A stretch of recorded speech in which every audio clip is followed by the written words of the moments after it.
So as we talk about culture, not every kid is the same.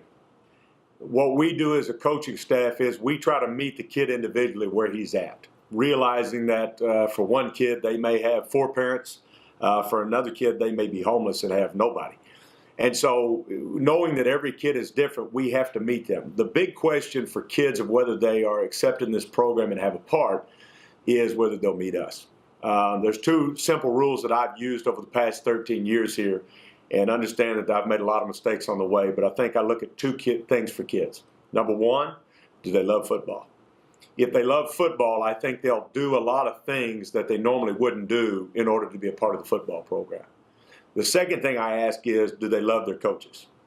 What you'll find is if they love their coaches, even if they come from a rough background, even if they don't have a lot of discipline or structure in their home, they will want to do right by the adults in the room, so to speak, to be able to meet them and come do the things to be successful here.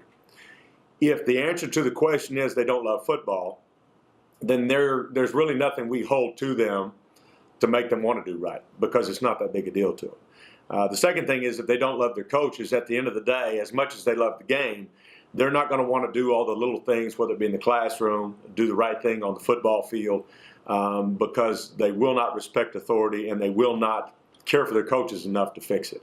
And so in that case, we definitely don't want kids around that go against the culture of what we're trying to build here. We definitely don't want kids to try to pull other kids down from the standpoint that they don't want to fit into our culture. We find a lot of that out really quickly in our boot camp. We run a boot camp as soon as November or December football is over with. And it's time to either buy in or change the schedule. And it's a good time for us to put a lot of pressure on kids for them to make up their minds whether they really want to love football and love the coaching staff.